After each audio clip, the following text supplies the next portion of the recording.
कृतार्थ उत्तर प्रदेश के हाथरस के डीएल पब्लिक स्कूल के सेकंड स्टैंडर्ड में पढ़ने वाला एक नन्हा सा और मासूम सा बच्चा था। 22 सितंबर 2024 जसोदन सिंह और दिनेश, जो डीएल पब्लिक स्कूल के डायरेक्टर और ओनर थे और रिश्ते में बाप बेटे लगते थे, वो अपने ही स्कूल के हॉस्टल में जाते हैं। इस वक्त काफी ज्यादा रात हो रही थी और हॉस्टल में सभी बच्चे सो चुके थे और सभी बच्चों के तरह ही कृतार्थ भी अपने कमरे में चैन की नींद सो रहा था।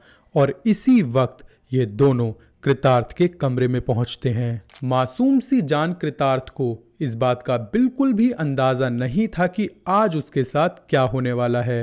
इतने में ही ये दोनों बाप बेटे कृतार्थ को अपने कंधे पर उठाते हैं बिना उसको जगाए और अपने हॉस्टल के पास वाली ट्यूबवेल पर लेकर जाने लगते हैं। लेकिन जैसे ही ये आधे रास्ते पहुंचते हैं, कृतार्थ की आंख खुल जाती है। जैसे ही कृतार्थ की आंखें खुलती हैं तो ये दोनों कृतार्थ को देखकर काफी ज्यादा घबरा जाते हैं, क्योंकि इन दोनों को इस बात का अंदाजा हो गया था कि अब ये जाग चुका है और अब ये शोर मचाएगा।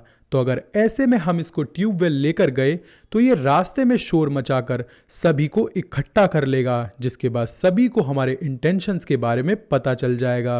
तो इसी डर से ये दोनों मिलकर कृतार्थ को ट्यूबवेल ना ले जाकर अपने स्कूल ले जाते हैं और वहीं पर कृतार्थ की बलि दे देते हैं। जी हाँ, बलि, ह्यूमन सेक्रीफाइस।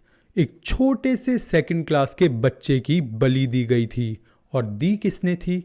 उसी के स्कूल के ओनर और डायरेक्टर ने। जसोदन सिंह और दिनेश ने कृतार्थ की हत्या गला घोटकर कर दी थी, जिसके बाद उन्होंने कृतार्थ के माँ बाप को फोन मिलाया और ये कहा कि आपके बच्चे की तबीयत बहुत ही ज्यादा बिगड़ गई है, तो आप फौरन ही हॉस्टल आ जाओ। बच्चे के पेरेंट्स को जैसे ही ये मैसेज मिलता है वो काफी ज्यादा घबरा जाते हैं। उनका रिएक्शन भी किसी और माँ बाप के तरह ही होता है। वो दोनों काफ़ी ज़्यादा डर जाते हैं और अपने घर से अपने बच्चे के हॉस्टल के लिए निकल जाते हैं।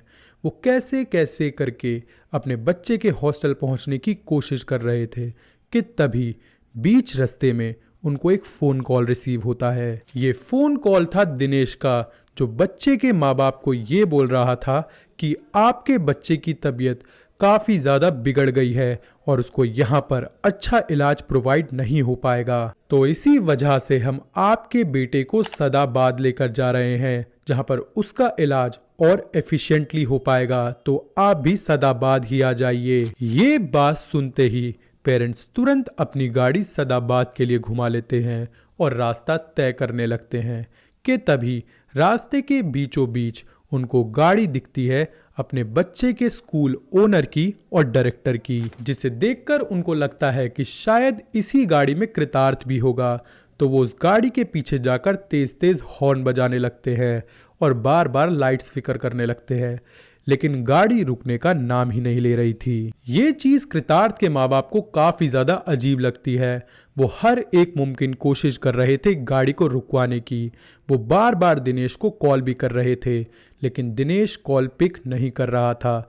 वो सिर्फ और सिर्फ गाड़ी को तेज और तेज दौड़ाए जा रहा था। अब कृतार्थ के पिता उस गाड़ी को ओवरटेक करते हैं और अपनी गाड़ी उसके सामने रोक देते हैं, जिसके बाद मजबूरन दिनेश को गाड़ी रोकनी पड़ती है। जैसे ही गाड़ी रुकती है, कृतार्थ के माँ बाप अपनी गाड़ी से निकलते हैं और इस इच्छा में, इस आशा में उस गाड़ी की तरफ दौड़ते हैं कि शायद उस गाड़ी के अंदर उनको कृतार्थ मिलेगा। लेकिन नहीं, उनको जो मिलता है वो उनकी सोच से भी काफ़ी ज़्यादा खौफनाक था, क्योंकि गाड़ी के अंदर उनको अपने बच्चे की डेड बॉडी मिलती है, जिसे देखकर कृतार्थ के माँ बाप बहुत ही ज़्यादा डर जाते हैं और एकदम लॉस्ट हो जाते हैं। अब जो भी यहाँ पर हुआ था, इस चीज़ को देखकर एक चीज़ तो बहुत ही ऑब्वियस थी कि कृतार्थ की मौत के पीछे और किसी का नहीं, उसी के स्कूल के डायरेक्टर और ओनर का हाथ है। तो कृतार्थ के पापा पुलिस को फ़ोन मिला देते हैं और पुलिस मौके पर ही पहुंचकर जसोदन सिंह और दिनेश को अरेस्ट कर लेती है। और इसके बाद जब इन्वेस्टिगेशन के दौरान कृतार्थ की मौत का रीज़न बाहर आता है, तो कोई भी यकीन नहीं कर पाता कि इस वजह से आज कृतार्थ इस दुनिया में नहीं है। असल में डीएल पब्लिक स्कूल के ओनर जसोदन सिंह ने यह प्लान बनाया था कि वो एक बच्चे की बलि देंगे ताकि उनका स्कूल एक काफ़ी बड़ा और फेमस स्कूल बन सके, एक प्रॉफिटेबल स्कूल बन सके, क्योंकि इस दौरान ये स्कूल फाइनेंशियल क्राइसिस से गुजर रहा था। इस प्लान में इन दोनों के अलावा 3 और लोग शामिल थे। पहला था स्कूल का प्रिंसिपल लक्ष्मण सिंह और उसके अलावा 2 लोग थे इसी स्कूल के टीचर, जिसमें पहले टीचर का नाम था राम प्रकाश सोलंकी और दूसरे टीचर का नाम था वीरपाल सिंह। जैसे ही ये 3 नए नाम इस केस से जुड़ते हैं, पुलिस इन तीनों को भी अरेस्ट कर लेती है। इसके बाद और इन्वेस्टिगेशन चलती है, जिसके बाद पता चलता है कि ये बलि देने का इनका फर्स्ट अटेम्प्ट नहीं था।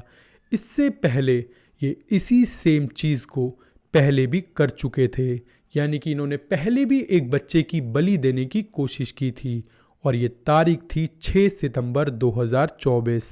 इस रात इन्होंने सेम इसी तरह से एक और बच्चे की बलि देने की कोशिश की थी, बट फॉर्चुनेटली बच्चे ने सही समय पर शोर मचा दिया और वो वहां से भाग गया, जिसके बाद ये सभी लोग काफ़ी ज़्यादा डर गए थे। पर जैसे ही इनको रियलाइज़ हुआ कि इनके खिलाफ कोई भी रिपोर्ट दर्ज नहीं हुई है और अब इनको कोई भी खतरा नहीं है, तो इन्होंने एक बार और अपने इस प्लान को एग्जीक्यूट करने की सोची। लेकिन अब की बार ये और ज़्यादा चौकन्ने हो गए थे। इन्होंने सोचा कि अब की बार जो हम बलि देने की कोशिश करेंगे वो अपने स्कूल के ही आसपास वाले एरिया में करेंगे, ताकि हमको कोई भी खतरा ना हो और किसी भी तरह की प्रॉब्लम के लिए हम तैयार रहें। एंड अनफॉर्चुनेटली 22 सितंबर 2024 को इनका ये प्लान सक्सेसफुल रहा। बट स्टिल सच छुपाए नहीं छुपता। इनको लगा था कि शायद अगर हम इस जुर्म को अपने एरिया, अपने स्कूल में अंजाम देंगे तो हमको कोई भी नहीं पकड़ पाएगा। लेकिन अब पुलिस के शिकंजे में ये सभी के सभी फंस चुके थे। इसके बाद जब पुलिस ने स्कूल में जांच पड़ताल की तो उनको एक कमरे से ब्लैक मैजिक रिचुअल से रिलेटेड काफ़ी सारा सामान मिलता है और अब पोस्टमार्टम की रिपोर्ट भी आ चुकी थी, जिससे कि साफ साफ पता चल चुका था कि बच्चे की मौत रस्सी से गला घोटने से ही हुई है। डीएल पब्लिक स्कूल में अप्रॉक्सीमेटली 600 बच्चे पढ़ा करते थे, जिसमें से कई सारे फर्स्ट स्टैंडर्ड से लेकर 5th स्टैंडर्ड तक के बच्चे इसी स्कूल के हॉस्टल में रहा करते थे, जिसमें कि एक बच्चा कृतार्थ भी था। कृतार्थ के फादर कृष्णा कुशवाहा एक दिल्ली बेस्ड प्राइवेट कंपनी में सॉफ्टवेयर डेवलपर के तौर पर काम किया करते थे। कृतार्थ के माँ बाप ने उसको काफ़ी कम उम्र में ही हॉस्टल में पढ़ने लिखने के लिए भेज दिया था, ताकि वो बड़ा होकर एक डिसिप्लिन्ड और बड़ा आदमी बन सके, ताकि उसका अच्छे से ख्याल रखा जा सके। लेकिन शायद बेचारे कृतार्थ की डेस्टिनी में कुछ और ही था। So guys that's it for today. I hope आपको आज की वीडियो काफ़ी ज़्यादा पसंद आई होगी, और अगर आपको आज की वीडियो पसंद आई तो वीडियो को लाइक ज़रूर करना, चैनल को सब्सक्राइब करना ऐसे और क्रीपी एंड डार्क कंटेंट के लिए। मिलते हैं किसी और वीडियो में। Till then bye bye and take care.